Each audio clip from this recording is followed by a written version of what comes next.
Canelo Alvarez, first fight, of course, ended in a draw, which you did not agree with. Gennady did not agree with.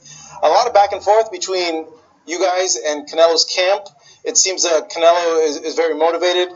Gennady, I want to check in with you now. Is he as more motivated for this one than the first fight? First of all, I have 10 other prized fighters. But he's like the crown jewel. He's the one that's giving you the most notoriety.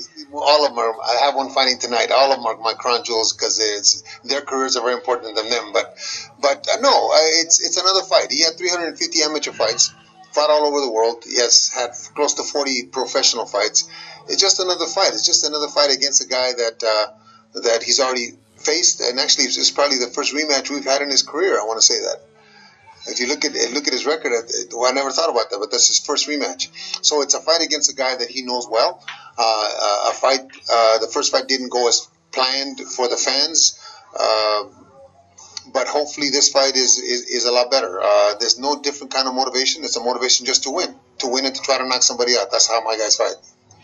Because of the back and forth, it hasn't like motivated him even more. Like, did it make it more personal, or like? He's coming into this fight with a different mentality at all? The back and forth is not with him. The back and forth is with me. Yeah, but it affected him. It doesn't really affect him. He just said what he's believed, and he goes back to training. It does not affect him. Really, he's having a great time just training.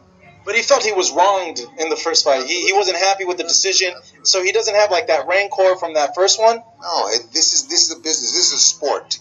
To him, this is a sport, and if it was wronged in the first time and they can do it and they can wrong him again, then the sport suffers. He doesn't suffer. He goes home to his family. He goes home to his loved ones, and everything is fine. He's a different kind of cat, man. He's a really different kind of guy that these things really. Shout out to Fight Hub TV. Always on the ball, always on time, always posting up the latest interviews. Abel Sanchez, during that interview, goes on to say that Canelo's punches were slaps to Triple G. Look, I don't know. I've watched the fight a lot of times. I think both dudes were hurting each other, but they may have been holding back a little simply because they didn't want to lose. Now, I will say this. Canelo lost that fight. We can argue, we can speculate. But if the man that won that fight by decision is saying that Canelo's punches were slaps, then you might be dealing with a whole nother kind of human being. Listen, guys, we all know Canelo tested positive for PEDs, whether be it intentionally or by accident. He tested positive.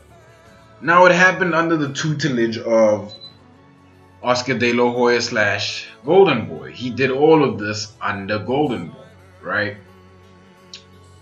My thing is real simple, man. Can he step up to the plate? Can he beat Triple G? It didn't seem like that in that first fight, man. In fact, he looked overwhelmed for the most part. He looked like he was drowning, but he wasn't in water. It looked seriously uncomfortable for Canelo. I don't know if he can close that gap. Yes, he can close it maybe with technicality and so on and so forth, but you can't say you're gonna knock somebody out and then bring out a different strategy to win, right? It's just gonna be very disappointing, especially being that Canelo is such a superstar for Golden Boy, that I don't know they'd recover from that. I don't know if they would recover from that. But that's just my opinion. Let me know what you guys think. Like, comment, subscribe, and I am out.